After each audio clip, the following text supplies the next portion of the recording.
Glebe, located of course in Blackwattle Bay, around towards the closest to the harbour, I guess, but have turned up at every regatta in big numbers, and deservedly they lead the point score at the present moment. But there's a few trophies that are open to the other clubs on today's program, for both men and women in intermediate and open class. So congratulations to Brad Smith, who's done a great job in corralling all the members of Glebe and their participation at this great series, the JB Sharp Memorial Series Regattas.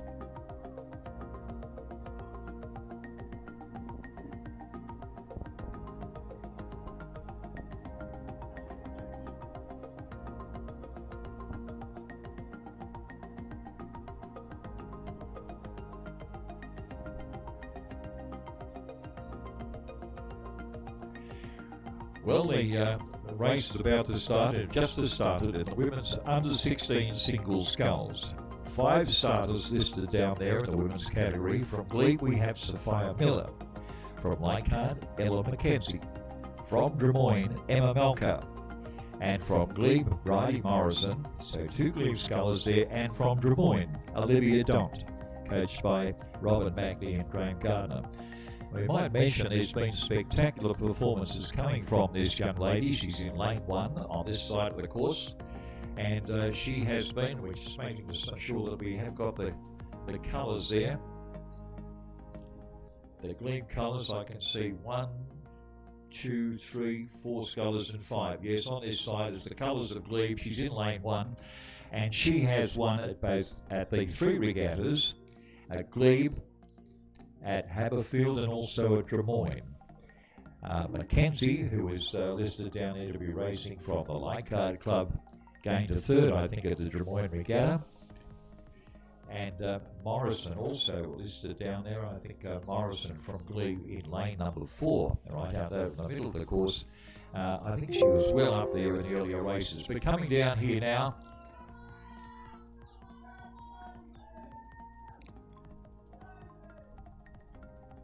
so 5 on this side, it's young Sophie Miller from Glebe in the front, but only by about a half a length. Next to her in lane 4 is the, looks like Morrison's there, Drummoyne is there with Emma Malcolm, Leichhardt with Ella Mackenzie and Sophia Miller. Sophia Miller is the sculler on this side of the course, and as they come down you can see her carrying lane number 1. And with about 300 metres to go before the end of the race, which is further down, out of sight of our broadcasting point here, but closer to Haberfield Rowing Club, or UTS Haberfield, that's Stone Owen. And it looks like Sophie Miller is well poised to take out her 4th win in the series. And 2nd place, right alongside her, is the other Glebe sculler, Bridie Morrison, putting up a good performance. A little pressure coming from the Drummoyne sculler, Emma Malka. Back in 3rd, 4th place, right over there on the far side, looks like it's Sophie Miller from Glebe. And then back at the tail end of the field will be the Drummoyne sculler, Emma Malka. Well, that's their placings as we go through. They're starting to move out of sight now, and we were hoping we might be able to have Owen Nix, the regatta secretary, down there. And I think we do have a... Good heavens above, he's done everything here. We even have a screen showing the racing over the final few hundred metres. And it looks like it will be in that order. Sophia Miller up in front. Olivia Don, it's Bridie Morrison, looks to be in 2nd place. And then we go back to Mackenzie. I think that's Drummoyne sculler Don. And then Bridie Morrison just in front, I think, of the Drummoyne sculler Don. Well, we will wait on official placings coming from the 800-metre course end, which is, as I said before, out of sight, but we will be getting a radio notification of the official placings from the boat race officials located down there.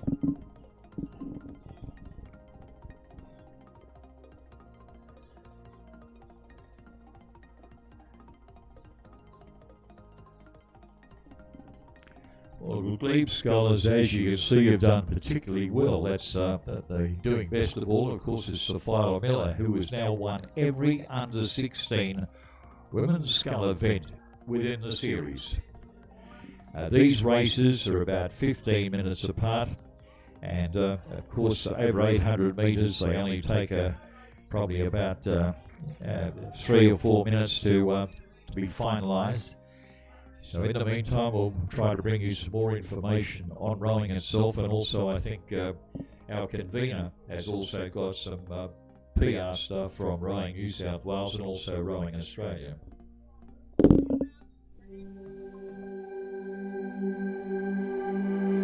It's always dead flat. There's just no sound other than just like the little droplets hitting the water off your blades.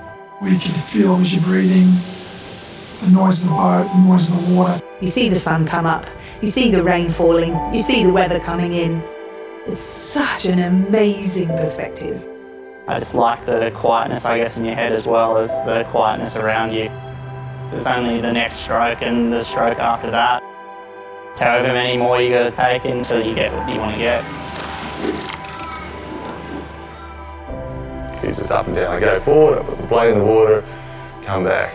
It's a simple sport, but it's incredibly complicated. You're using your entire body, and every part of your body affects the movement of the blade through the water. It's as much art as science, the rhythm and the feel, always striving for the perfect stroke. You never feel like you've actually got it right. So you're always learning, it's always evolving. Even when you do really well, you can do better. So there's always this constant ongoing challenge. It's quite exciting to try and keep chasing that. Each stroke you're trying to do better and improve yourself and improve your technique. That's what I try to do in life as well. So each day you try and get better and stronger, and that's what I find really appealing about rowing.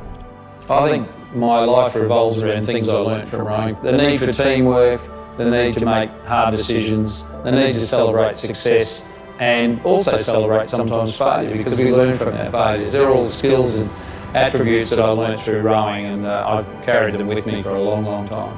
It's not just the success you have on the water and what you learn, it's what you take from rowing then apply to your life, whether it be relationships, whether it be from a business point of view. Rowers end up being really good citizens, really good business leaders, focused on community and what's right for those that are around them. To watch your children change and grow and mature has been incredible for us as parents. Rowing has certainly made them shine in their own ways.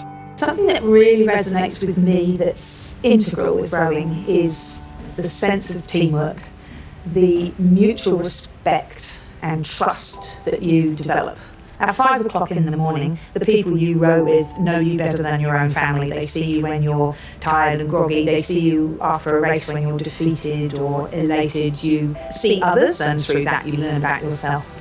Before I started rowing, I didn't know that I was determined. I didn't know that I was passionate. I didn't know that I was this hard, fierce competitor. What really sorts out success and failure often is when things get really tough. What we do say in rowing is the race only really starts when the pain starts to set in. And I think that's quite a good analogy, not just in sport, but in the rest of your life. It's an incredibly demanding sport, and that anyone that's done it knows that you've committed yourself to something and strive for something pretty special. I think that lends itself to creating really, really strong bonds with people. That sense of we're all in this together and we all support each other, that for me is what's special about rowing. It only works when everyone actually pulls together, and some of the greatest people that are involved in our rowing community actually aren't even rowers, they're the volunteers. They're the race officials, it's the mums, it's the dads, it's the grandparents that come to support the kids. I've had the joys of being a club rower, a club coach, a team manager, a selector. I've been able to go the full gamut of all the things involved in the sport. And I get as much satisfaction out of seeing my club do well as I do seeing the Olympic team do well. What I want to pay forward is that sense of being included in something that's greater than yourself, that's a really caring community where there's a role for you to play, whatever your skill set. Rowing has definitely changed my life. It's created opportunities for me that I never thought were possible. The potential of going to the Paralympics in Tokyo in 2020 is just unbelievable. Rowing has been that light at the end of the tunnel for me. Everyone who used to row will say, I rode once. It's something that you just do. It's a connection that you have. And I think in everything we do, rowing will always shine through. My advice to young rowers would be, you need to build the base, you need to do the work, but with that determination and workload and endeavour, the results will come. Your career in rowing, and indeed your life, it's a marathon, not a sprint. And you will be rewarded for the work you put in. You'll be rewarded for the contribution you make, not just in the boat, but out of the boat.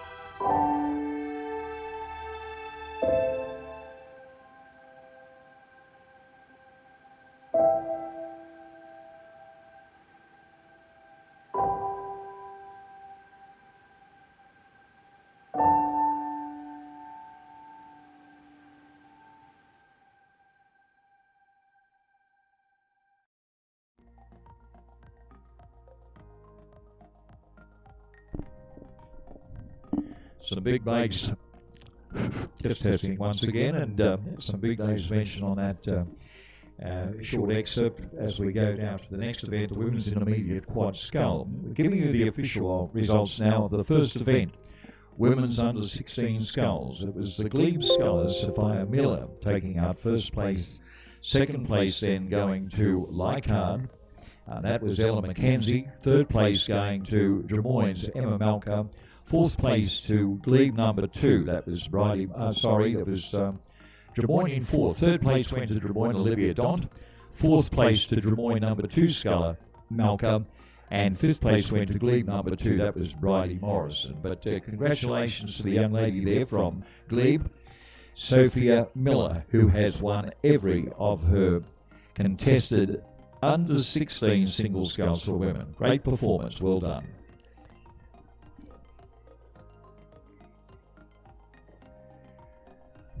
Well, lining up for the next event is the Women's Intermediate Quad Scull.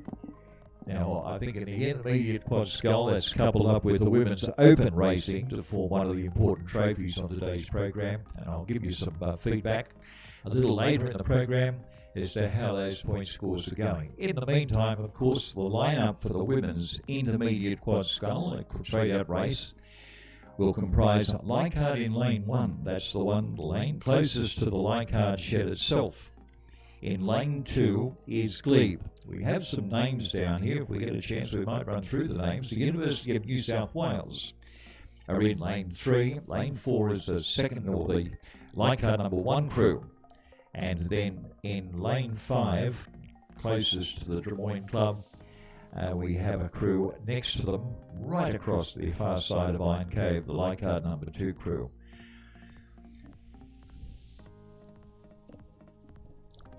Well, the Women's Intermediate is a classification that we don't hear of amongst the current rowing New South Wales classifications. It used to be, it's an old classification, and it reflects those names and classifications that are inherent with the JB Sharp series.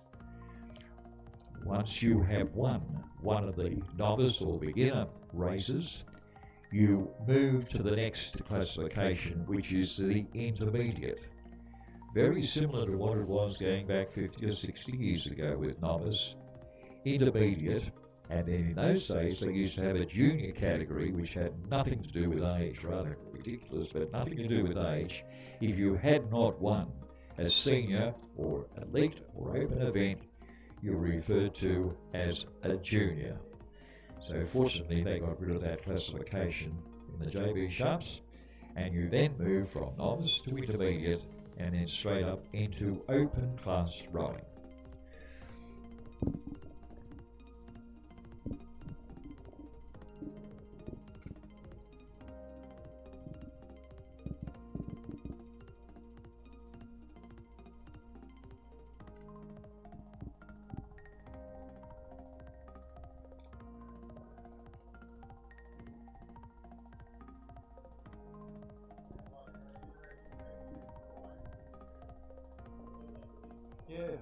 Yeah, I didn't.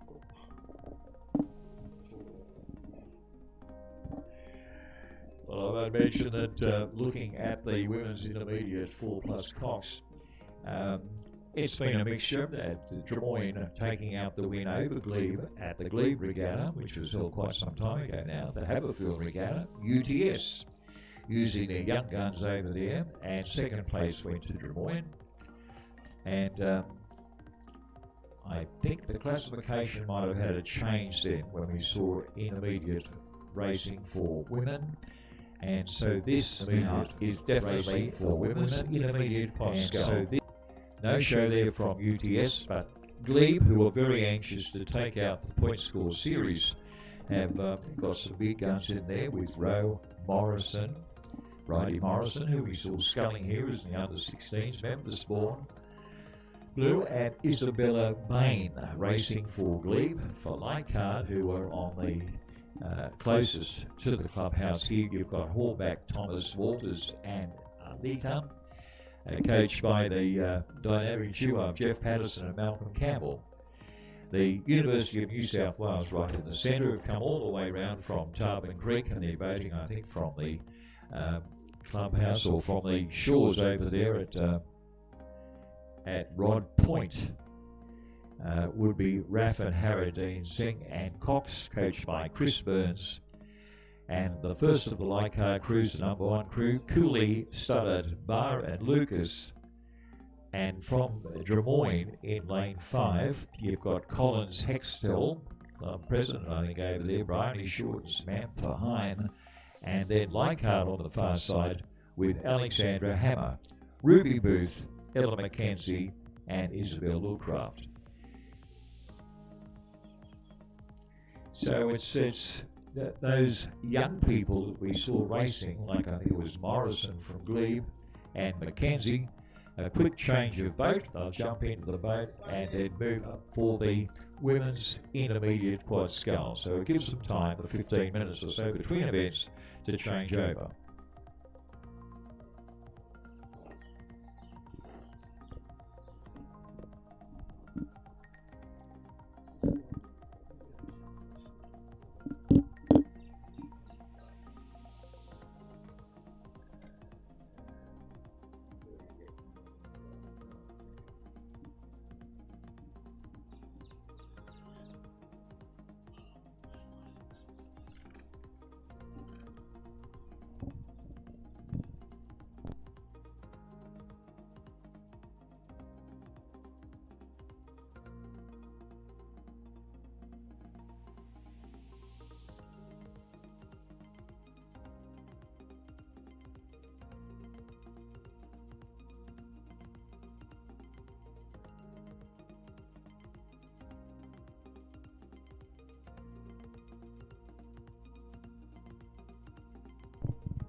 As we probably have a lot of the Masters rowers that are currently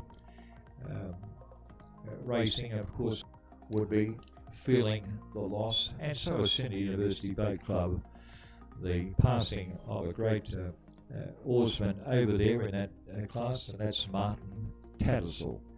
Dr. Martin Tattersall is probably pretty close to 80 years of age, he's 79, and an Englishman, and a great doctor.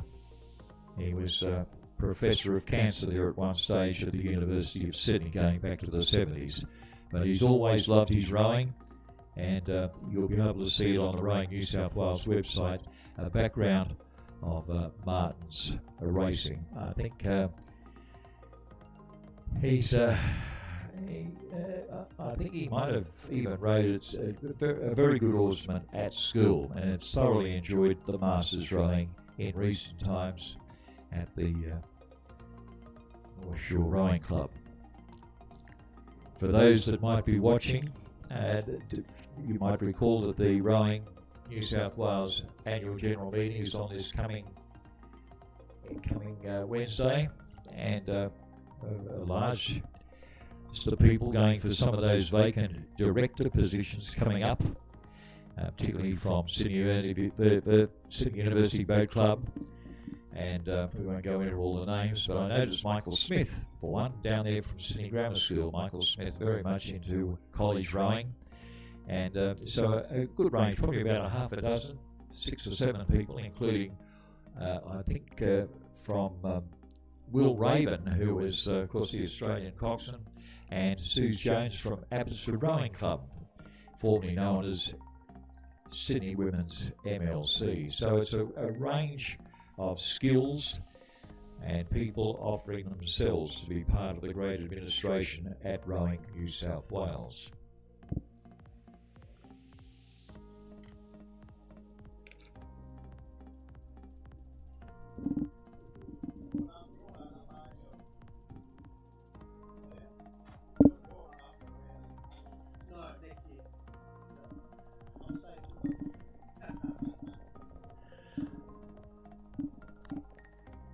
Well, we're hopeful that John Sharp himself will have his presence down here shortly on this morning's program, and just to look a wonderful range of trophies to just to remind you that the men's novice and under 16, they're covered under the Sid Sharp Trophy, the Kaiser Trophy catering for Women's Open and Intermediate Racing, the Glebe Centenary Trophy with Open and Intermediate scores for men, the Kevin Webb Trophy, one of the favourites for Ryan Cave. Kevin Webb have long since passed away. Kevin Webb was instrumental in the development of the Australian Championships. Unfortunately, couldn't be held this year, but Kevin, I think, raised that at the Olympic Games on a personal note.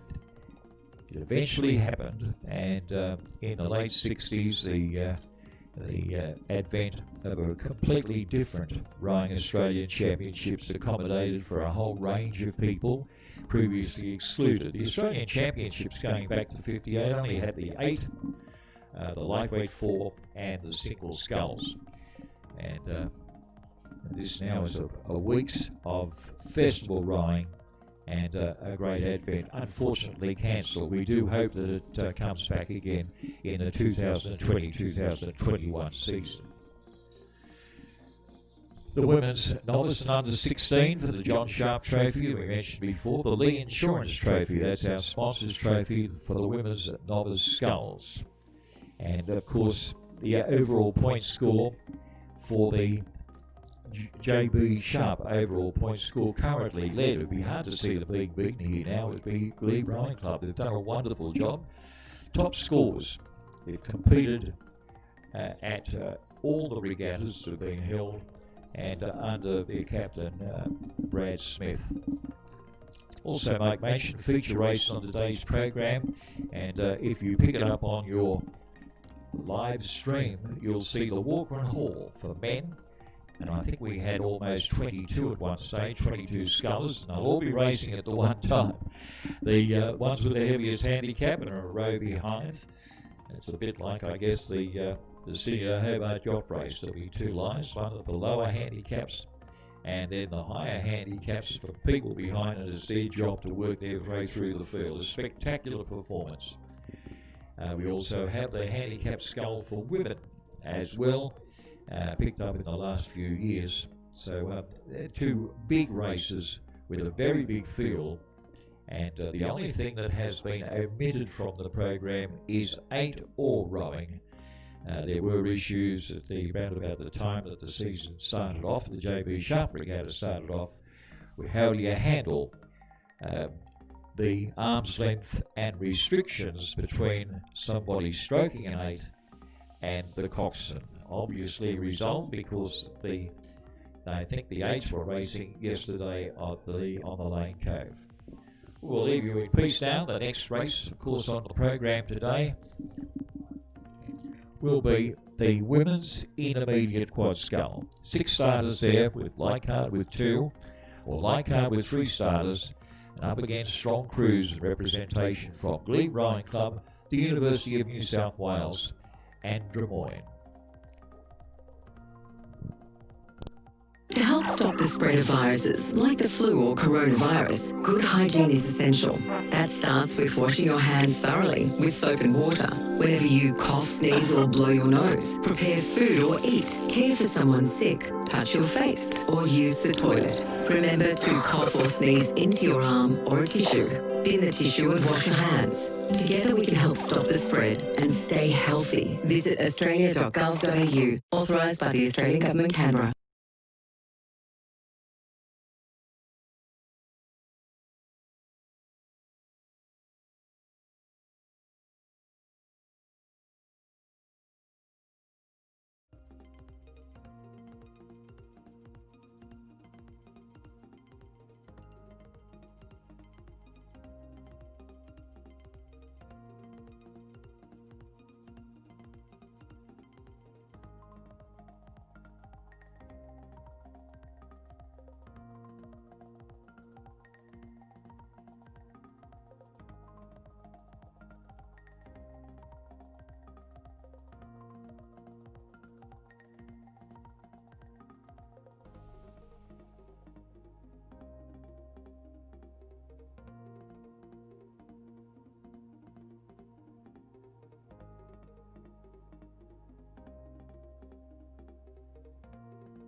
right to go.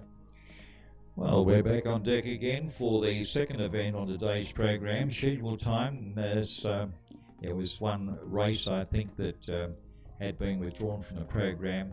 This is the women's intermediate quad scull, due to start right on time, 9:30. Also congratulate and thank the boat race officials who have been here today under our leading Australian boat race official, Greg Smith, and ably assisted. I noticed we've got one volunteer working today too, seeking to apply to become a boat race official all the way from Taree. Has come down here, and of course we're also visited today by a former boat race official that many of the oldies, if they're watching on today's program, would remember him, Squizzy Taylor. You might recall him, quite a colourful character and a blaster in the past. Lovely to see them come down here to see the final regatta in the JB Sharp series. Well, they're still under starters orders down there once again. Leichhardt in lane 1, that's on the Leichhardt shore. That's it, they're off and running. Leichhardt leaves 2 out, 3 out as the University of New South Wales. Leichhardt number 1 in lane 4, and then Drummoyne lane 5, and then Leichhardt number 2 in lane 6 on the far side of the course. Well, what a wonderful sight this is. I mean, the water is absolutely perfect today, and that probably shows up on your screens at home. And flat water, you can see the wake from each of the boats starting to stream behind them, the umpire right in the centre, and we have 6 starters. Now, as you can see, a wide expanse of water at Iron Cove narrows down as they move between the Leichhardt Shed and Rod Island. And the danger is for some of the junior crews that are racing here in the intermediate classification, they tend to follow the shore down. So if you're about to race, make sure that you get your steering right. Do not follow the Leichhardt shore down, otherwise you'll end up on their pontoon. And at the present moment with COVID restrictions, the numbers there are limited, so don't think you're going to land your boat up there. But they've covered about 350 metres at this stage, and it's pretty even going on the far side over there in lane 5.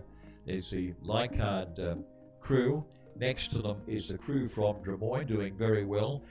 It appears to be leading that Leichhardt 1 crew with Cooley, Studdard, Barr and Lucas. Appears to be the crew in the lead, and they're putting up a fairly fierce battle with the crew also from Leichhardt. Their number 3 crew of Horbash, Thomas, Walters and Artia, coached by Patterson and Campbell, and they're on this side of the course. So pretty close racing as they come now to Rod Point. You could probably see them as they go past the island. And that crew that you could see, that Leichhardt crew, I think that's the Leichhardt crew, probably in lane 1, in lane 4. And then you can see that the I think we might be seeing, that's the Leichhardt crew that you now see, lane 4. You can see their bow number pretty clearly on your screens. And only a set of young people, young 16-year-olds, I think might even be in that crew. I think Morrison is one of them, who had raced in the under 16 category and then changed boats. And as you can see now, lane 4 well in the lead. But it's a good race going on, because above lane 4 you'll see on the far side of the course the crew from Drummoyne seeking to improve their situation. And Leichhardt, but this could be certainly the 2 crews from Leichhardt doing quite well here. And I think they have been training for this event. They're looking very smart as they make through the final 200 metres. They're out of sight now, but we will get the official placings with the race leaders at this stage looking like it's the Leichhardt crew from lane 4, and that would be the crew of Cooley, Studdard, Burr and Lucas set to take it out. We will give you official placings in just a moment.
Well, we have now the official placings for the last event, the Women's Intermediate Quad Scull.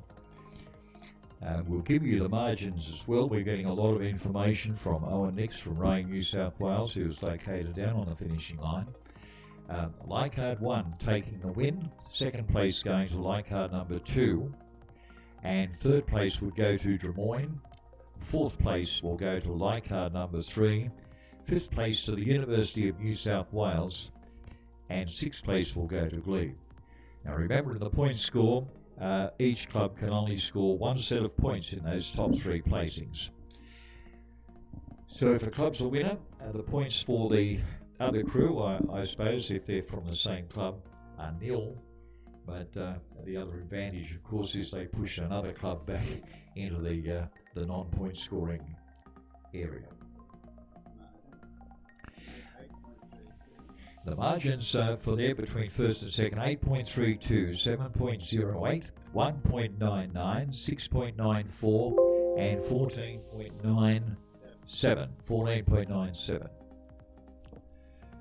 We have with us today also Terry Marr, who is a former CEO of Rowing New South Wales, and of course he's now the chairman of the JB Sharp Organising Committee. And Terry, you've done a great job, and I think you've seen the difference in the last couple of years with our new convener that we're now going live stream. We do hope it's a success for you at home. It's been a great innovation, and I don't know how they do it. I'm not computer literate that way, but you're certainly into that game. And Terry, I know that you're taking down the results. You might be able to hear us from afar. How are you feeling about today's racing, Terry? Very good. What a difference 3 weeks makes with the weather. There we go. Terry's referring to the Balmain Regatta, which was blown out by the weather. No restrictions push that back, but fortunately, very rough water out in Sydney Harbour, and that is good. But we've been mentioning the name of the convener, and the convener, of course, is a very modest convener. He does a great job. But I might be able to grab him just for a few words. Thanks very much, Barry. It's absolutely fantastic to see that we've got so much going on today in terms of both racing and competitors, especially given the issues with COVID. And it's been wonderful to see so many people coming out of the woodworks everywhere to support the series. I should note, I had a phone call last night from Jeff McIntyre, who expressed his apologies. This would have been the 71st JB Sharp series since his first JB Sharp series back in 1950. He was at the, I think it would be the 36th JB Sharp, the 26th JB Sharp series as a coxswain in 1950 before racing his first event in 1953. He was absolutely devastated that he wasn't able to make it down today physically, but I'm told that he's going to be trying to watch the live stream or to join in the presentations later via Zoom. So we hope to be able to see Jeff and a number of other people connecting in at the virtual presentation later today. Oh, well said. Yeah, Jeff McIntyre is former president of UTS Haberfield Club, and he's a real Haberfield man from way back up. He was one of the Australian managers at one stage with Australia versus New Zealand. So a big track record there for Jeff McIntyre. Also, we've seen some of the golden oldies from the past down here recalling their rows that they've had in the JB Sharp, and many of them, of course, have long since passed away. I can remember one of the Balmain rowers, Frank Gardner, used to love this series rowing. Frank was an interesting character from the Balmain Rowing Club, and he probably in his sculling days he'd be a back marker in the handicap sculls. And I remember him working his way through those on the go. You know exactly, if you're a rower, you'll know what that means.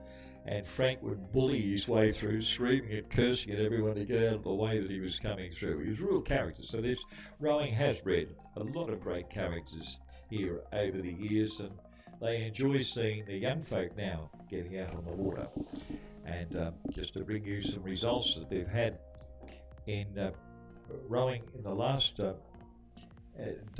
or so, on Saturday, yesterday, we had, of course, the Lane Cove head of the river, and that would have involved the heavies, the elite rowers, getting back on the water for the first time for the 2021 season. Many of them would be hopefully Olympians. I know there's one, I think we've had one retirement from the Australian crew that was intended, but in the men's Open 8, it was taken out by a combined crew from Sydney University and Sydney, both of those are top elite clubs in the metropolitan area.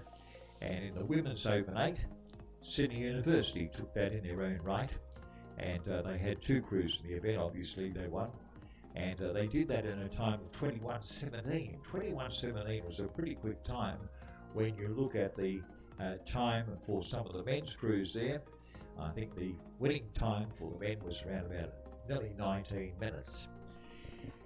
So there was some good racing, and the Golden Oldies, of course, backing up in the men's Masters 8-oar events. The interesting thing, I think that's the first time we've seen 8-oar racing during the COVID restrictions. I think they probably got over the issue of the coxswain facing the stroke in the crew. Some of them would be wearing their masks, others would have a plastic shield in front of them.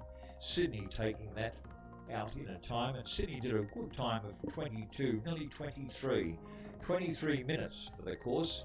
And when you look at UTS, their number one crew did 20.5 minutes. Close comparison between the men's Masters crew and the Open crews. Then in the women's Masters 8, it was won by Leichhardt and stroked by that, well, she looks just exactly as she did when she was 16 years of age, Daniela Bourget, as represented in the state Masters crews, and is going to feature today in the women's handicap sculls, having won it, I think, 2 regattas ago, and will be up for grabs. It's some interesting point scores and interesting involvement there.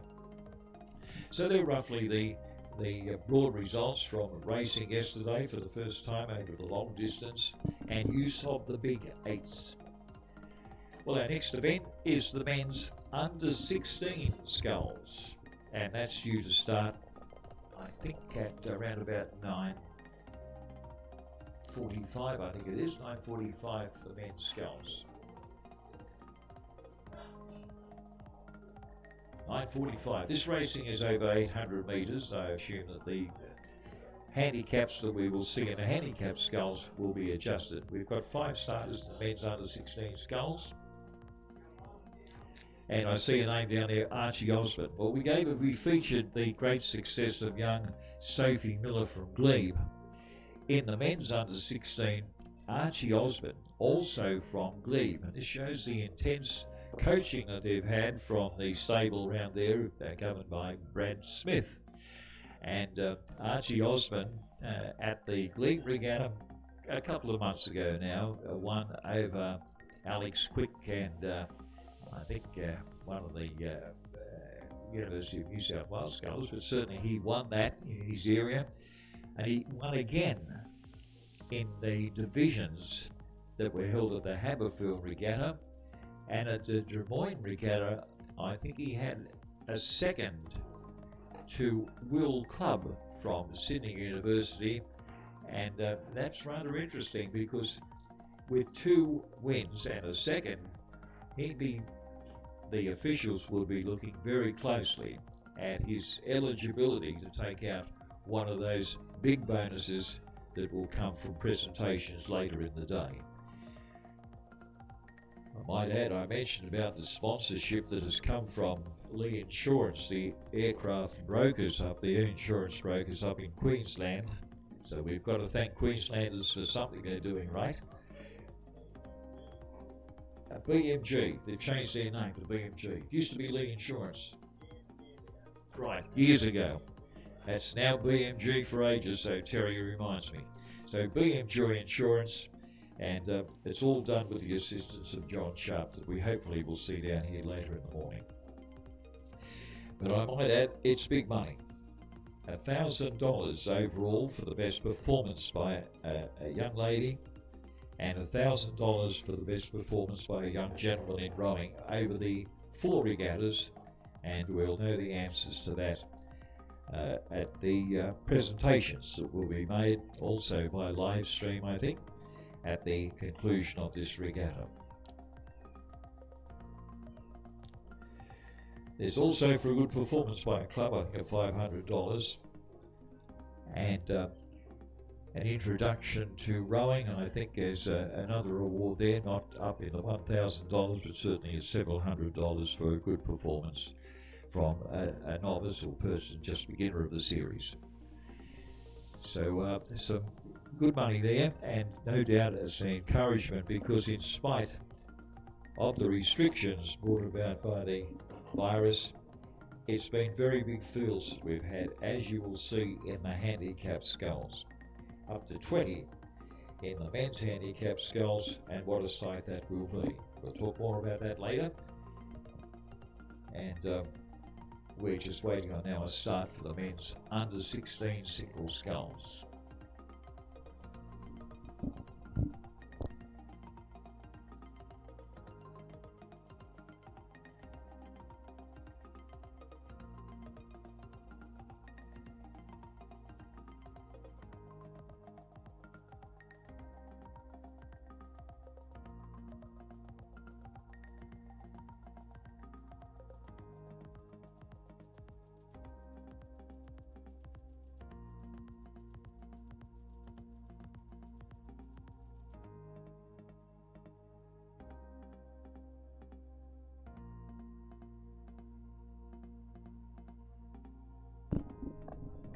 Well, here we are. They've already covered about 100 metres, and they're spread right across the field here at the wonderful waters of Iron Cove. 1, 2, 3, 4. 1, 2, 3, 4 scullers contesting that. We'll wait and see as they get closer down here, but I'm sure that Archie Osborne from Glebe is going to be certainly in the mix. As we said, the lineup with the entries had Young from Balmain, that's Callum Young from Balmain, closest to us. Then we had Osborne from Glebe in lane 2, right up in the centre. Kingston from Leichhardt, their number 1 sculler, and Carter from Glebe, second from the far side of the course, and Sam Morsley also from Leichhardt. So Leichhardt certainly in there with a big contingent today. They had 3 in the previous event and 2 in this event, but Glebe have got 2, Osborne and Glebe and Carter. Now, I'm advised that Willow Carter, also coached by Brad Smith, is missing. That leaves us with 4 scullers, and the Glebe sculler in the lead, therefore, would have to be Archie Osborne. A good paddle coming from the Balmain sculler, that's Callum Young. Now, it was Callum Young, I think, that at the regatta, the regatta we missed out on, but it was just before that would make it the Drummoyne regatta. It might have been club. But Callum Young, I think, is featured earlier, but a bit of a surprise here with the Balmain sculler moving up and doing a very good job and holding off, I think. Balmain sculler, yes, he'd be about 2 to 3 lengths behind Archie Osborne of Glebe. Then back you've got the Leichhardt sculler back in 3rd place, and then about 4 to 5 lengths we go back to the second of the Leichhardt scullers. Well, Balmain hard pressed to hold off a challenge coming from the young man here from the Leichhardt club, but there's no doubt about this Archie Osborne. He's certainly not going to be 2nd place to anybody. He's opened up now a big lead over Balmain in 2nd place, and I hope that the Balmain sculler can see on his immediate left a good challenge now coming from the Leichhardt sculler, with only about a canvas behind as they make, with about 200 metres still to go. Leichhardt making a check on the sculler on this side of the course, but there's no doubt about the race leader and possibly the winner. We'll get the official placings in just one moment. It's Archie Osborne from Glebe Rowing Club.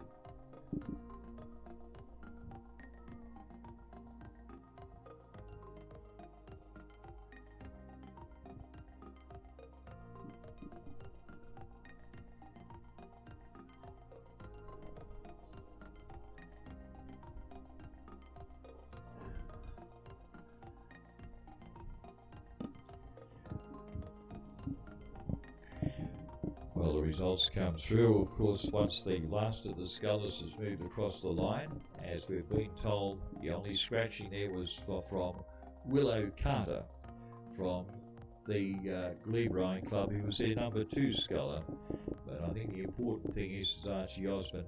It's been very interesting to see the way some of these The novice scullers, because they're a little bit, some of them have started off their career, they would be included in the under-16s. But when we come to the novice scullers for men, once you have one novice scull, you automatically can't row again in that category. And so you'd look very closely at any sculler, any young sculler smart enough to run in the first 3 regattas we've had in second place, because that means they can save their big win for the 4th and last race and be assured of possibly even becoming eligible for that $1,000.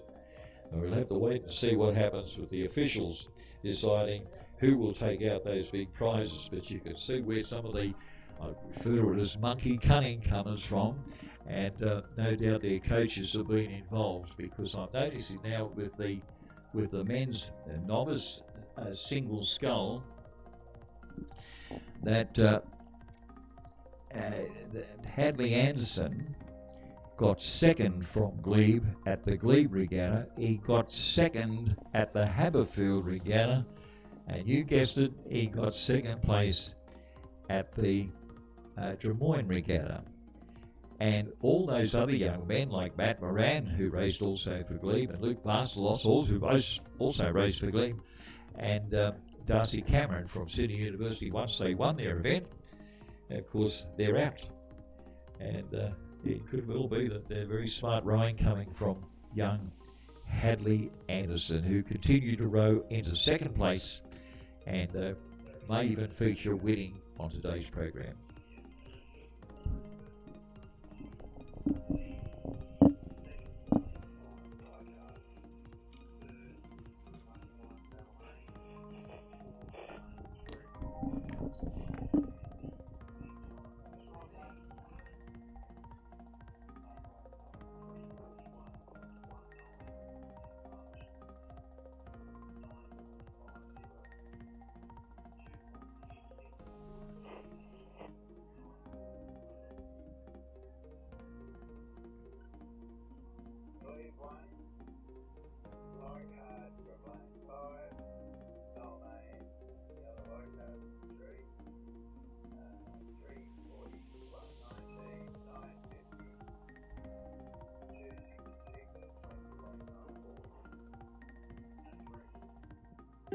Viruses spread when you cough and sneeze, and the tiny droplets land on surfaces others might touch. You can help reduce the risk by coughing or sneezing into your arm or a tissue.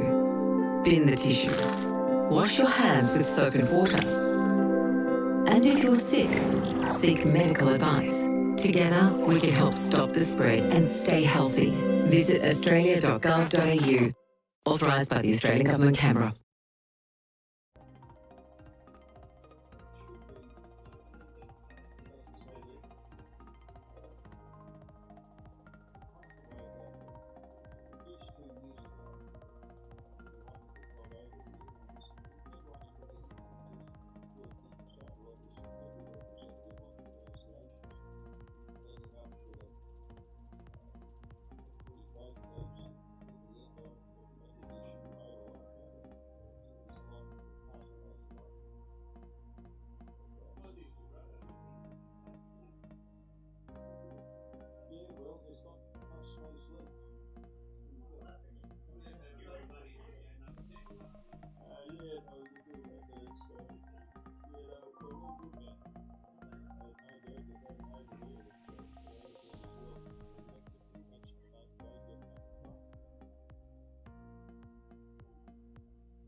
We might be able to give you now the results of the men's under 16 sculls. I think we're yet to give those to you. The win, obviously, going as it was called, to Archie Osborne, coached by Brad Smith of Glebe.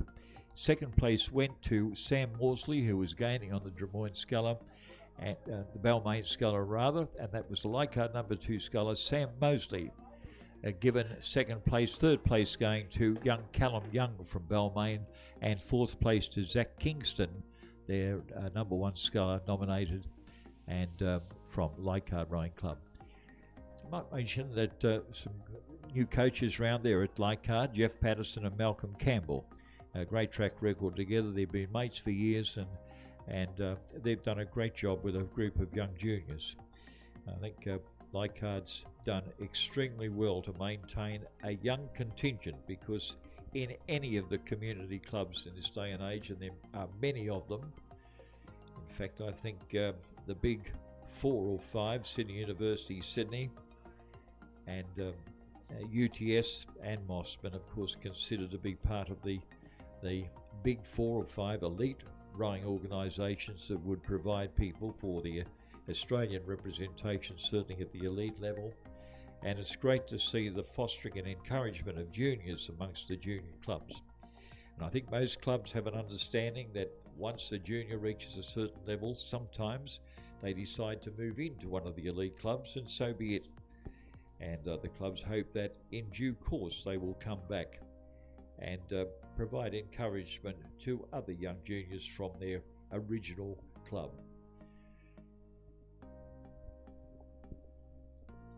Well, our next event, and that's scheduled for spot on 10 o'clock.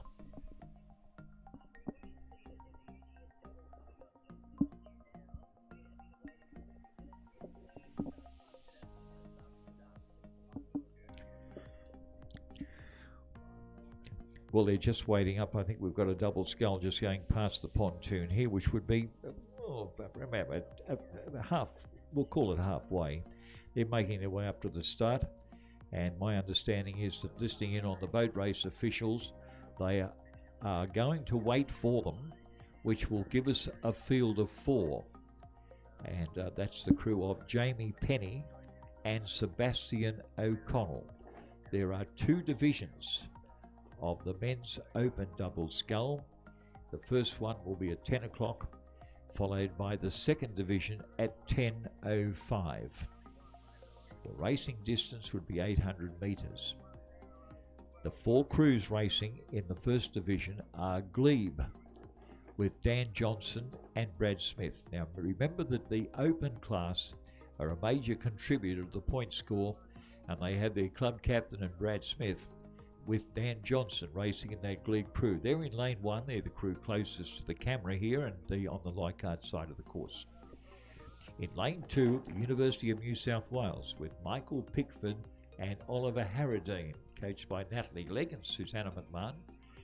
And then a crew from Leichhardt with Matt Burke, former club captain here at Leichhardt, and Juan Jimaris, coached by Jeff Patterson. And then you've got the UTS number 1 crew on the far side with Jamie Penny and Sebastian O'Connell. I think they're waiting for them to move on at the start now.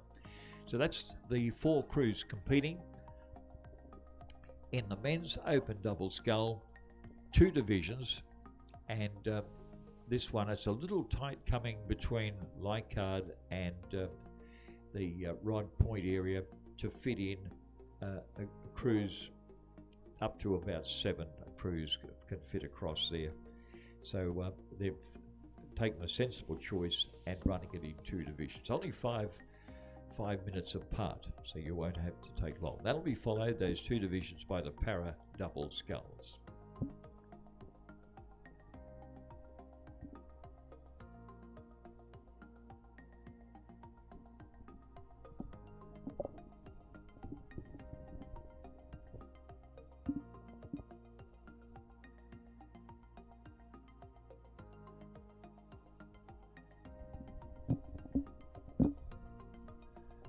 And on behalf of Leichhardt, I just might mention that many of you would remember, of course, Bob Stone, who was a lightweight champion sculler and rower going back to the 1950s.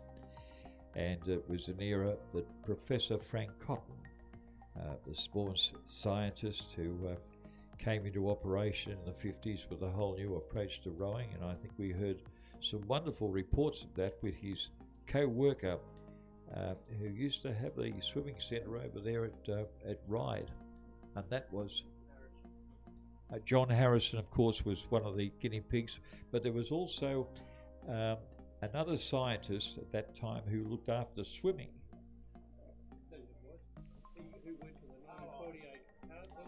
Correct.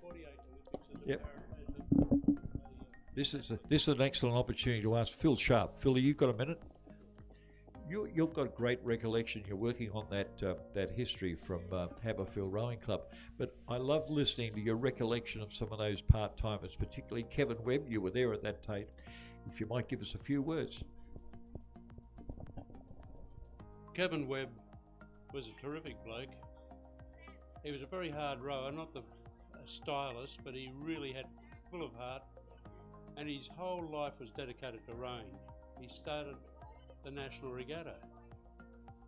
He started other regattas. He was always innovative on, if we didn't have a JB Sharp regatta, we used to have a regatta out the front of Haberfield in those days. I used to have to come, and around the island, I used to catch the bus from the city out to Haberfield every day, and he'd talk to me, and I learned so much about rowing from him. Anyway, what a good guy. Oh, that was Dr. Phil Sharp, who was also a leading member of the committee of the New South Wales Union of Rowers, and that's a sort of another great organisation under the umbrella of Rowing New South Wales. Well, they're coming down here now in the first of the divisions for the men's open double scull, and I can only see two coming out of the first division. I'll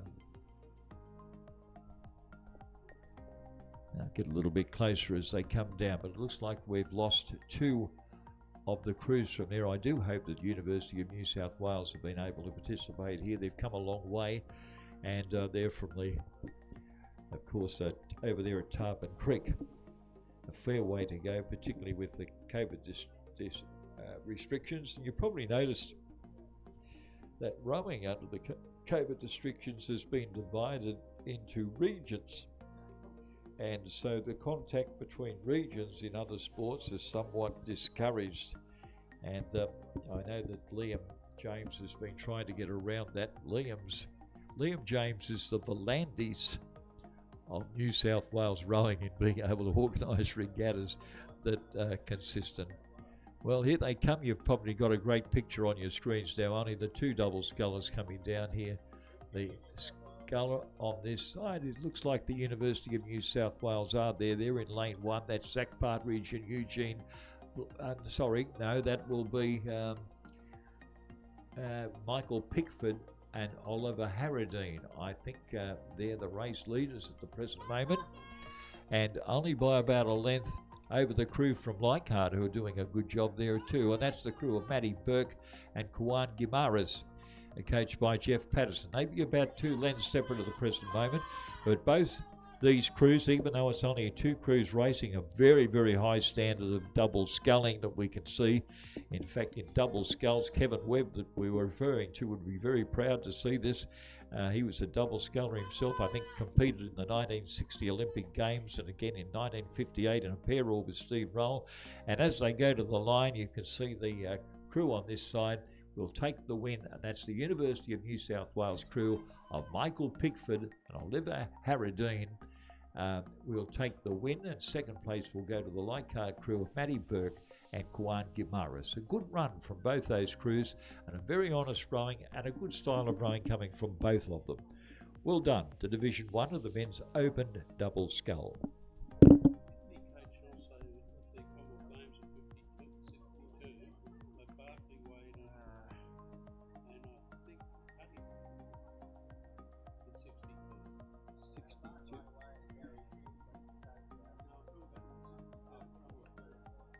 I think he had something to do with that. Was 64 Tokyo. I don't remember.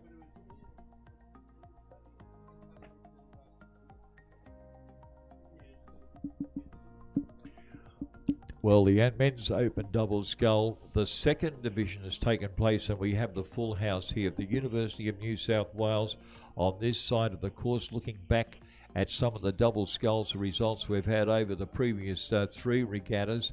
For the men's double scull at I think UTS featured very heavily, and Drummoyne, but I wouldn't be surprised if we're not going to see a good performance here coming from the University of New South Wales in Division number 2.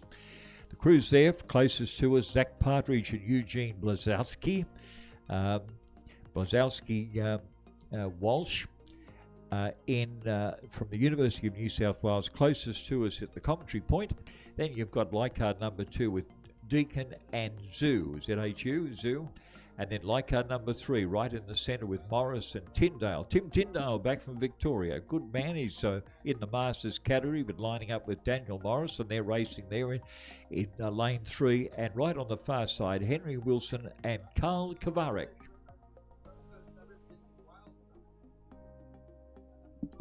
Well, you've got the 3 leading crews. There's a crew right on the far side, a little way back. They're still in there with a big chance, but they're leaving their run go a little bit late. And it's this crew from, I think it might be it looks like a mixture there. Their uniforms a little bit different. And of course, they're not carrying bow numbers, but I think that looks like a UTS crew over there. And that could be Wilson and Kovarek, I think, might be that crew. And then behind them, a bit difficult, they're starting to move out of sight now, but I think that could be the crew from UTS. The dark colours might be from University of New South Wales. So look, we'll just check out those when they get across the line, but very close for first, second and third, and fourth place right over there on the far side. You'll be able to pick them up as they've moved past Rod Island now.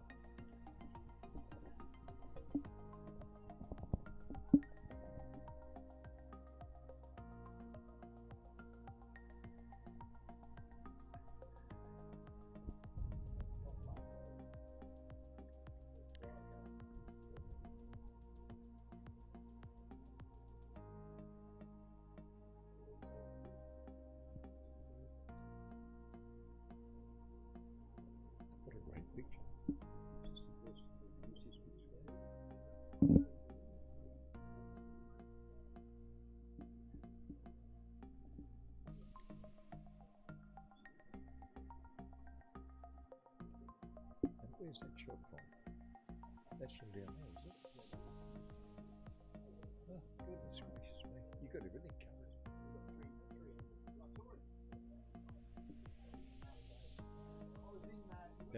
That's starting to become clearer now. It would be best if I tried to do it from what I can see on the screen. But it's just looked black before. Yeah. Well, there we are. You've got the coming up now would be the men's open double scull. To see the results of first division, you can see the University of New South Wales and second place from Leichhardt. So the University of New South Wales taking the win. Second place goes to Leichhardt, and well done to get those results up on the board. Well, this is up to the standard of the International Regatta Centre, having this sort of privilege to be able to get them posted on the live stream.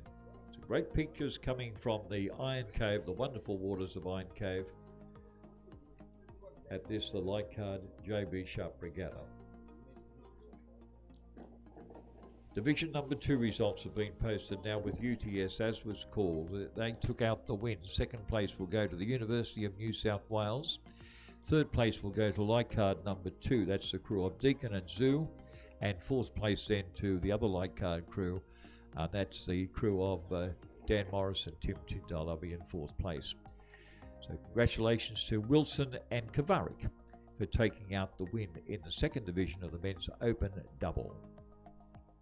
Coronavirus is most likely to spread from person to person when we come into close contact with one another. We can all help stop the spread by keeping our distance. This means do not shake hands or exchange physical greetings, and wherever possible, stay at least 1.5 metres away from others. It's also really important to practice good hygiene, especially after being in public places. Together, we can help stop the spread and stay healthy. Visit health.gov.au to learn more. Authorised by the Australian Government, Canberra.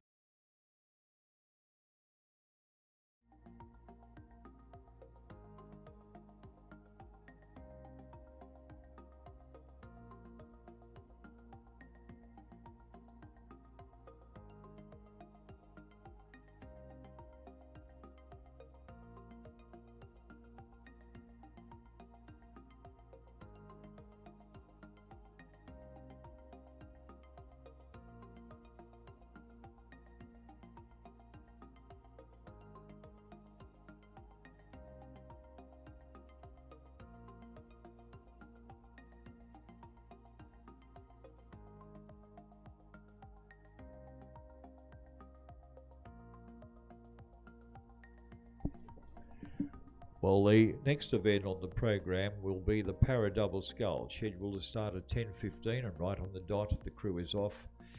There are three categories in para rowing. This one provides for probably the lower levels, the more mobile of those with para development, and Eleanor Taylor and Stephen Lawler, well known in the rowing area as excellent para rowers, are competing here. Their coaches are Anne Craig, Liam James and Barbara Ramjan. Of course, Liam, of course, the convener, and this will be a row over. But might I add that you might have noticed on television the other evening on one of those programs that featured Sophie Delizio, who has been part of the Balmain para lineup, and Sophie was recounting her adventures there, and there was a marvellous screenshot that went up with both her and Liam James in a double scull, where she has continued living. I think she mentioned she wants to get back to it. Sophie Delizio, without going into any details, I think most people would recognise the name and the misfortune that she's had in her earlier life. And she has a great interview that she had, her love for the sport. She has gone on her own across to the UK, where she did university courses over there, and now back in Australia. I think she's anxious to make a move again. But both those coaches, Anne Craig and Barbara Ramjan, have had the young parascullers racing out of Rod Point over there. They've been standing in waist-deep water themselves, stabilising the boat for their para rowers. And here we have, look at this young lady coming down, and you'll get a good shot of her in the bow seat.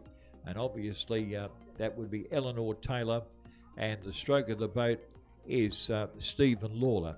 A great shot that you can see of them going past the shed here at Leichhardt Rowing Club. And they're not mucking around.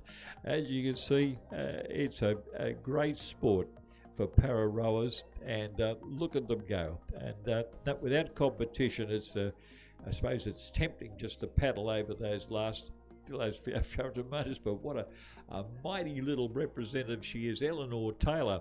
Heavens above, she's so tiny out there compared to Stephen, and with only about 250 metres to go, and they're followed by the safety boat. And I think Barbara Ramjan is in that, one of the coaches. They always have a safety boat guiding them through the course, depending on the disability. But what a great show. They've done extremely well. It'll be interesting to get the times. So they've gone past the Rod Island and on their way, about 150 metres to go before the finishing line. There's no doubt about them. They'll take the point score for para double sculling at the Leichhardt Regatta. So congratulations in the PR3 category to Eleanor Taylor and Stephen Lawler.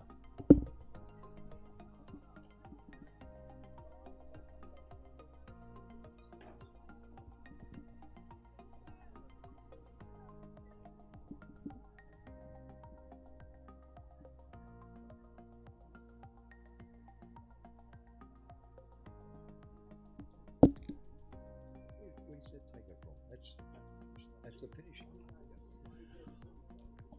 Well, there's no doubt about the convener. He's got cameras all over the place, and that's, you just see the finishing line now if you're watching that, and they're just about to go. You can see right opposite, I think that is Rod Point that you can see over there, and the image is quite well defined. It's an excellent show that you've put on here. Of course, the International Regatta Centre, where they have been doing live streaming for the past couple of seasons, have had the fortunate assistance and the good assistance coming from John Meekings, who has installed mobile cameras up there, and there's the results being posted up on the board now. As you can see, Balmain, Eleanor Taylor and Stephen Lawler in a time of 3:55. Not a bad time over the 800 metres.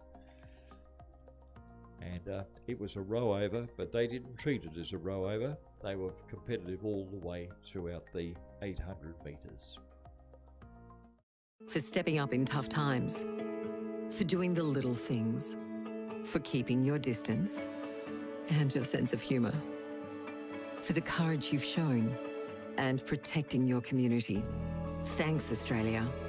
The changes to stop the coronavirus aren't easy, but they're working. Keep going, and don't forget to download the COVID Safe app today. Together, we're stopping the spread. Authorised by the Australian Government, Canberra.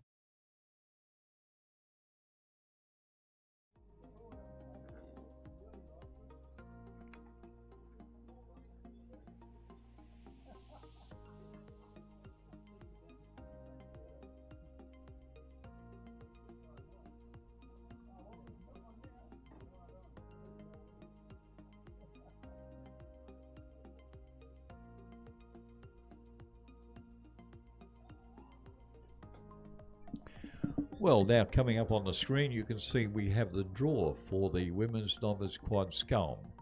3 starters there, and I might add that in the past, the history of the series, the current series, has seen the women's novice scull, or quad rather, women's novice quad, go to Glebe at the Glebe Regatta. Leichhardt won at the Haberfield Regatta with University of New South Wales in second place, and at the Drummoyne Regatta, University of New South Wales took out first and second place. They're very strong contenders in this category, which goes towards the various trophies. Now, we have been through the trophies that can be won at this regatta. And this would be in the novice quad. Of course, one of the features are once you have won a novice quad, then you move up to the next grade, which would be the women's intermediate quad. So that accounts for there being different winners: Glebe, Leichhardt and University of New South Wales. Now, some of the clubs wouldn't be able to field a second group, but certainly big numbers over there at Glebe, and also the University of New South Wales, and we're going to see a novice quad also from Balmain. So it's open racing. As you can see, the crew from University of New South Wales, coached by Chris Burns, and from Balmain, names that we have not seen at this stage in the women's novice quad. So congratulations on their recruitment of Gabriella Silberstein, Angia Weaver, Zoe Romano and Artemis Weaver-Jettis. That's a mouthful of names from Balmain. From Glebe, of course, they'll have Belindy Rowe, Andrea Haywood, Martina Taylor and Jilly Hanna. So it'll be interesting to see the performance of Balmain up against the, I would think, University of New South Wales. In the centre of the course, we'll have quite a strong field there.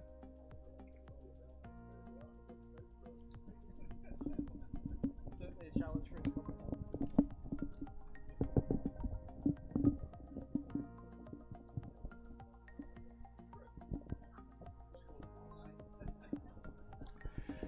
Some great shots there. You can see the current shot there of the safety boat that was purchased with the help of the sponsorship from JB Sharp Committee. It's a rubber, and I think it had a previous owner. I think Terry Marr might have been the previous owner of that. They're getting a long shot, and now they've disappeared from view. oh, they're Rowing Australia. Terry informs me Rowing Australia were the first owners, but there was a departure a couple of seasons ago, and it was a thought to purchase a boat that they could rescue para rowers from.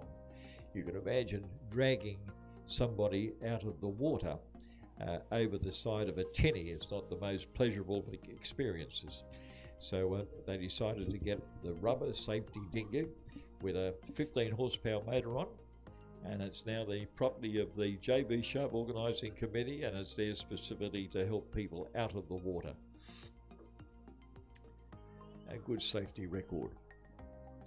Well, some good shots that Liam's getting for us now, and that's a shot, oh, it's a long shot right up there to see the new Iron Cove Bridge that you can see with a couple of the boat race officials looking around, and that's the first of the novice quadders up there.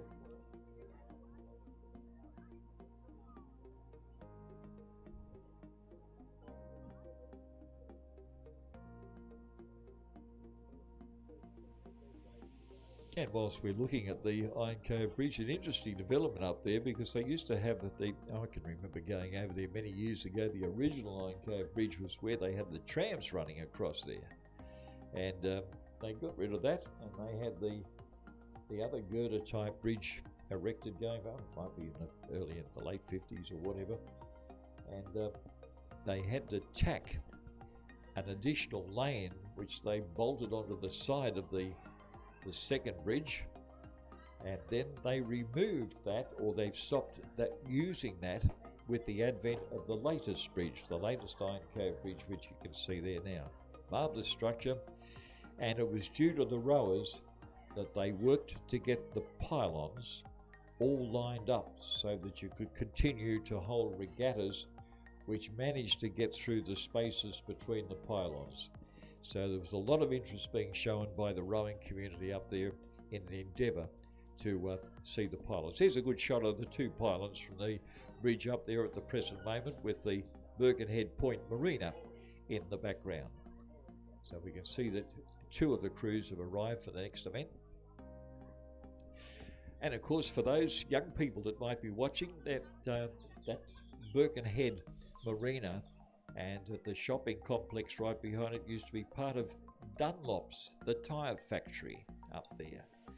So interesting developments on Sydney Harbour over many, many, many years.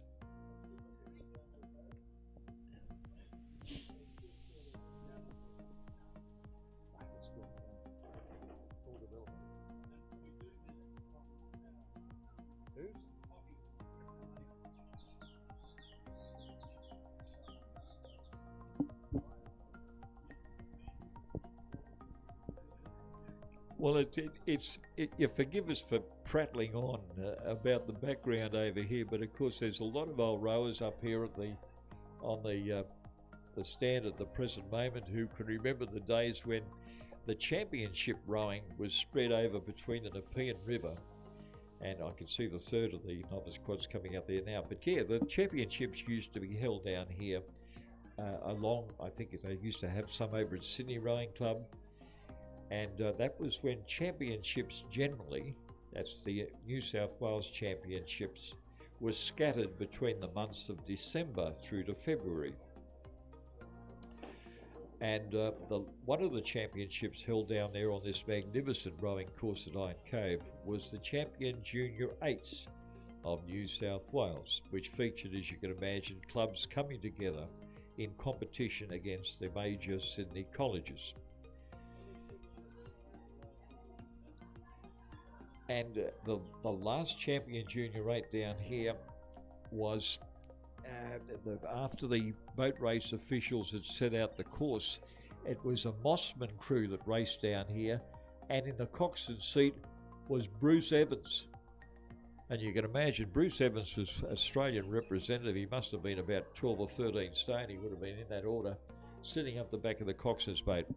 And at the run of the judge, the umpire's boat that was on the finishing line had drifted in the tide about 20 to 30 feet away, and there was an objection to the placings, and I think Mossman got away with it, and they were managed to claim the championship winner, the champion Junior 8 in New South Wales. That would have been around about 1963, 64. And as Phil Sharp mentioned to us, all that changed with the Australian Championships, and then championships moving from the Nepean River onto the International Regatta Centre. Magnificent rowing course described by officials right throughout the world as possibly the best rowing course in the world, internationally.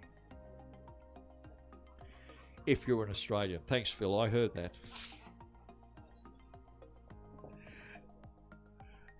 Dear oh me, there's always some funny comments coming from the thing. And in the meantime, we've got this wonderful view over there of Rhode Island, which used to be a boat building. They used to build boats over there.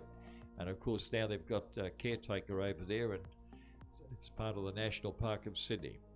But the three crews up there have lined up now for the start of the 10:30 race, the Women's Novice Quad Scull. Closest to us in lane 1 will be the glebe crew of Belinda Rowe, Andrea Hayward, Martina Taylor and Gilly Hanna. In the centre in lane 2, the University of New South Wales, represented by Samantha Buckler, Liz Raffin, Lily St-Ogles and Anna Ryan, coached by Chris Burns, and then Balmain on the far side with, we'll go through the names again, Gabriella Silberstein, Angia Weaver, Zoe Romano and Artemis Weaver-Jettis.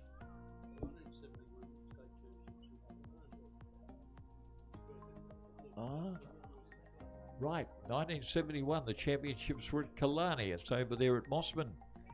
And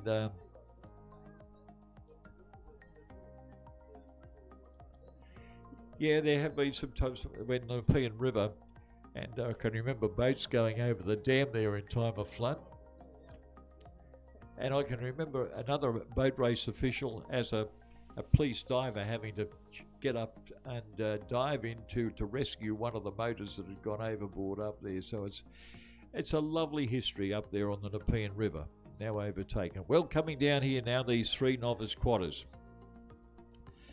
And they may have coxswains in them, being novice quads, but most of the quads you find used by clubs now are boats that can be used for coxless racing in fours.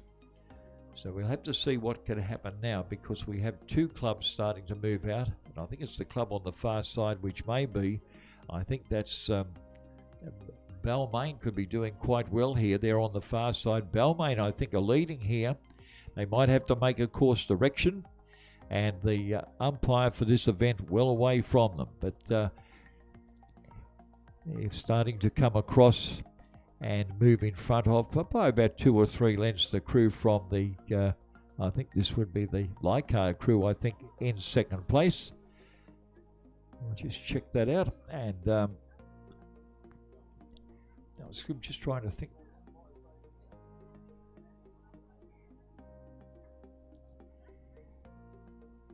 Yes, if anyone can hear us, look, there is a boat over there that's in a bit of trouble. That's the umpire's launch has fallen out. The safety boat needed to be on the course at the present moment and following the novices down.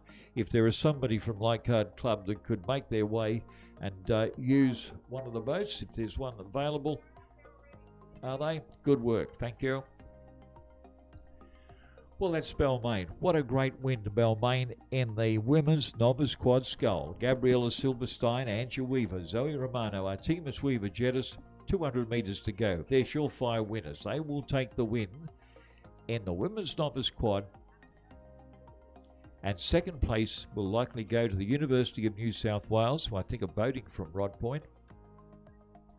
And then third place, that's the glebe crew over there, and they've managed to get a crew together with Belinda Rowe, Hayward, Taylor and Hannah. And about, 6 or 7 lengths behind, they'll be judged in third place.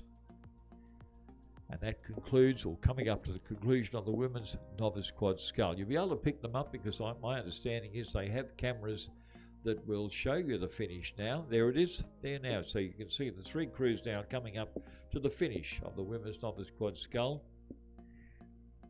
There you can see the Balmain crew about to take the line, and behind them, probably about 3 or 4 lengths will be the University of New South Wales.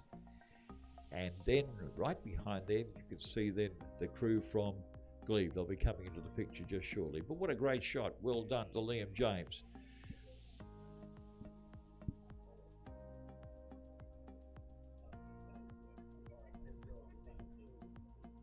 There we are. We see the 3 crews, then you can see the spacing between them as they approach Rod Point. So in the centre there, right on the right-hand side, we have Rod Island, and on the left you can see Rod Point.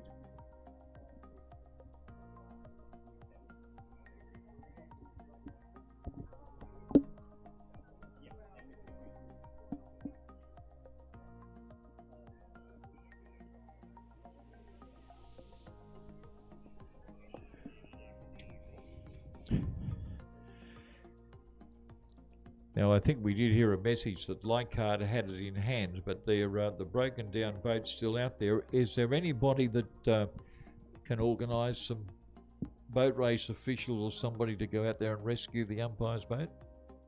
Restrictions during coronavirus have encouraged us to adopt some good habits. It's important for our health and well-being to maintain them. So let's keep going for walks, or runs, or exercising online, whatever works best for you. Continue cooking healthy meals and getting a good night's sleep. Together, let's keep making our physical and mental health a priority and be COVID safe. Visit health.gov.au to learn more. Authorised by the Australian Government, Canberra. Well, there we go. It looks like a previous captain is coming over the hill like the cavalry, and they will have a replacement boat. Just taking a little bit of encouragement to get them down there to look.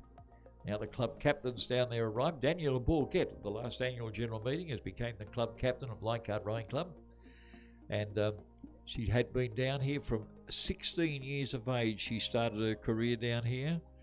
And I'm not going to say anything about ages, but she's racing in the Masters category and had an amazing win yesterday in the Women's Masters 8.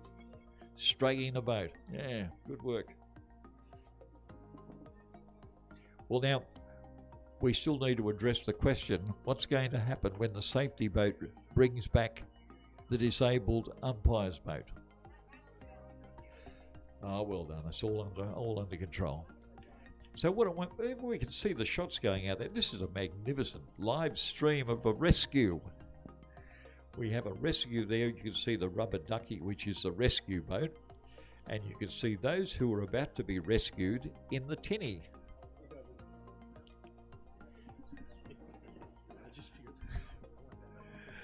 There we go. We're back to the official results now. As you can see, Balmain across the line, University of New South Wales followed by Glebe.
as you can see, the rescue operation is in full effect. They're bringing the boat back, and they'll no doubt the officials here from Leichhardt will organise a replacement boat. And thank goodness that the safety boat is there to provide that support.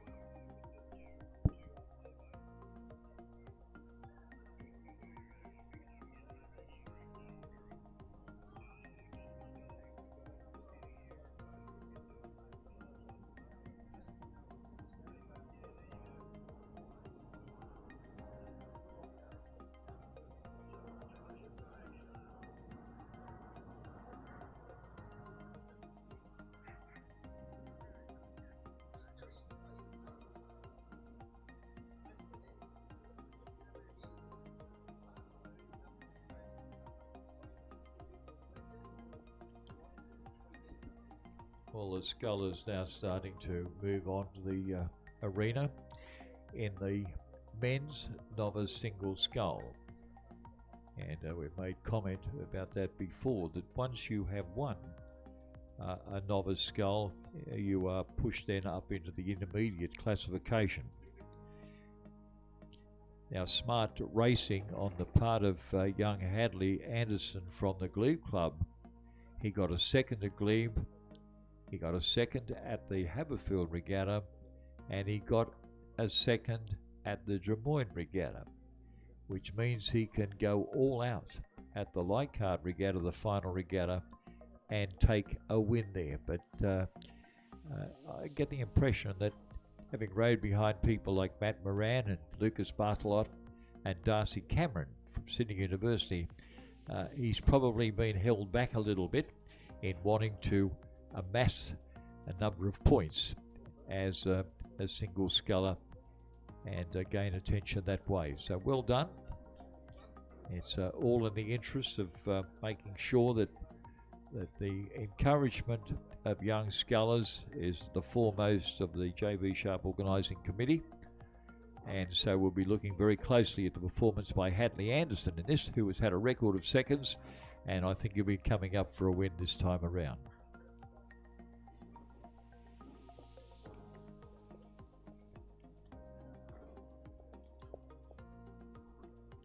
This race due for a start at 10:45.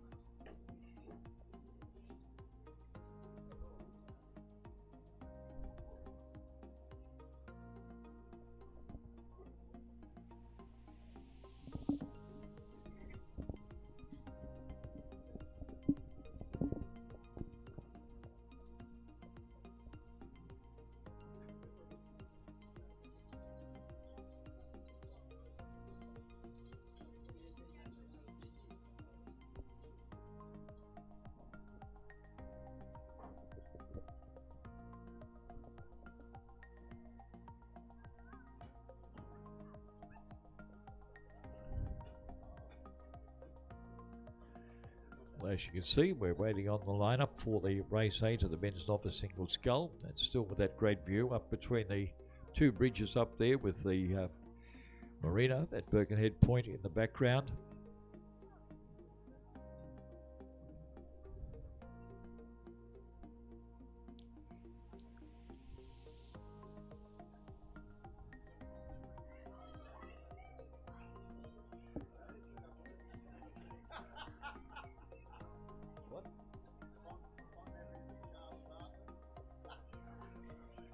Oh, he was a good man.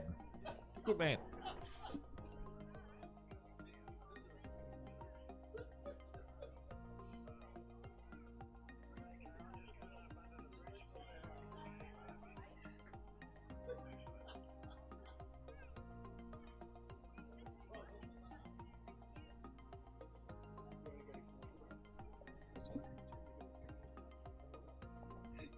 Sorry, what was it? You got to commission.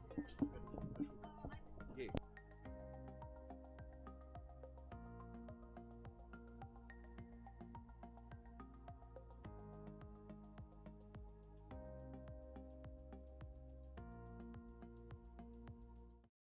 There's nothing more important than your health, so take good care of it. If you have an illness that requires regular checkups or need medical advice, there are a range of options. You can have an appointment using telehealth by phone or video conference. Check if your doctor can send the telehealth prescription to your pharmacy, or you can see your doctor in person. Together, we can all be COVID safe and stay healthy. Visit health.gov.au to learn more. Authorised by the Australian Government, Canberra.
Oh, that's yours, is it? Oh, right, look at that.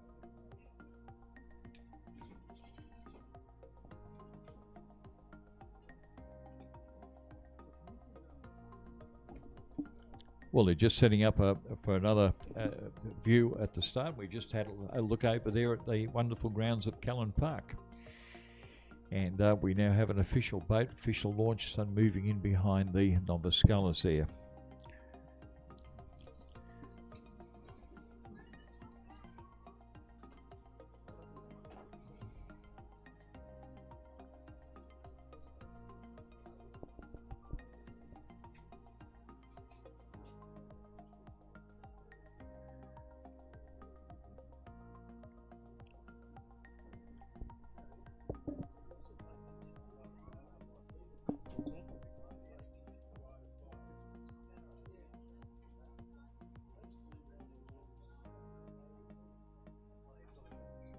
Mark Campbell used to ride up from McLean. Yeah, so there's three cameras. We've got this guy, that guy, and we've got one on the finish. Oh, wow. So he's had set up for the photo finish if you need it. No. Oh, come on. We're not there yet. No, we're definitely not on a photo finish of it. We're certainly getting closer. The only issue I've got is either need one of you guys, if you're interested, to jump on it and hand one of the cameras, or I've just got to jump around because I've got to switch the cameras between the two. You've been following the race, and yeah, so I've been following each one so far.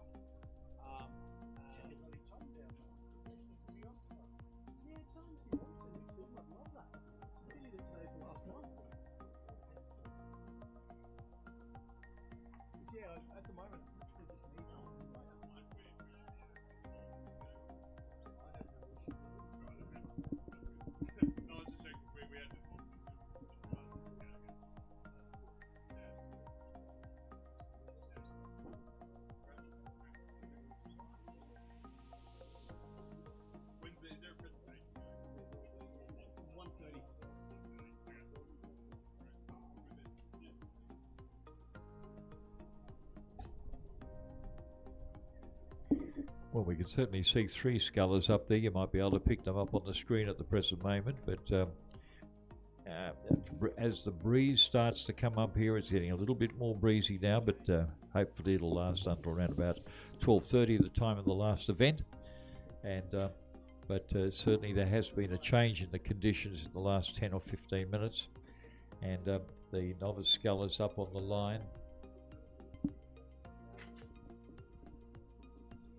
I think we might even have the full house up there for Hadley Anderson from Glebe, Liam Young from Balmain, Christopher Niche from Glebe, their number 2 sculler, and Finn Crawford from the University of New South Wales, coached by Chris Byrne.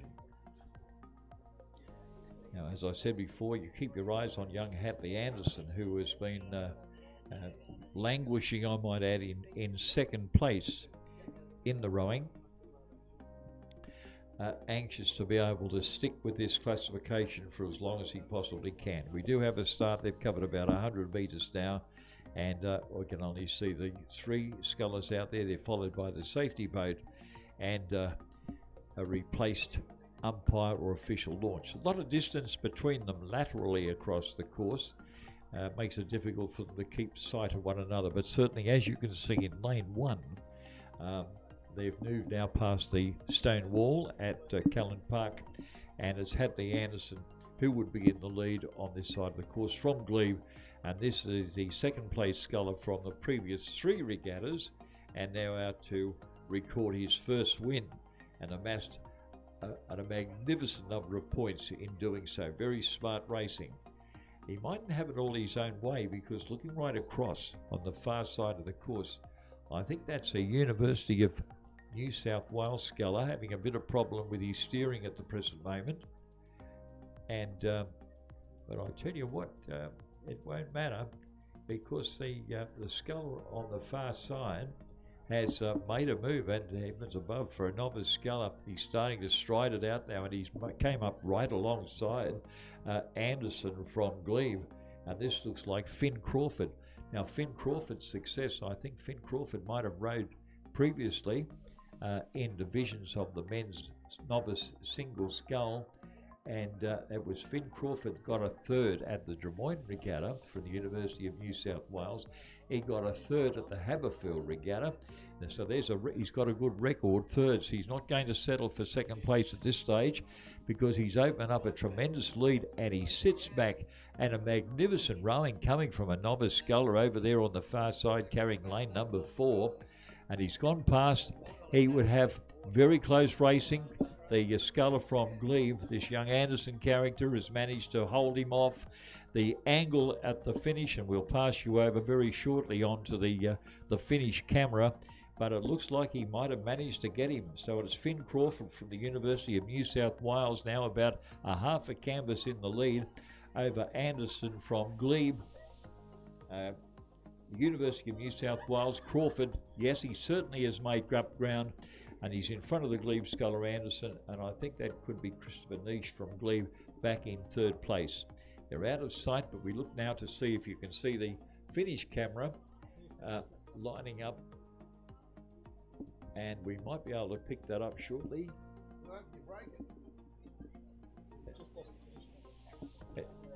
Well, it won't matter, because I think it could be the Crawford, I think, may have managed to take out the win. It won't affect the results on the overall point score of Hadley Anderson, of course, but I think a big surprise that Anderson has been pushed back into 2nd place, and 3rd place will go to Niche of Glebe. We wait on official placings, and we've lost the camera. But anyway, we do have Anderson. We haven't got the results back from them. That's just on the screen at the present moment. You have got the lane draw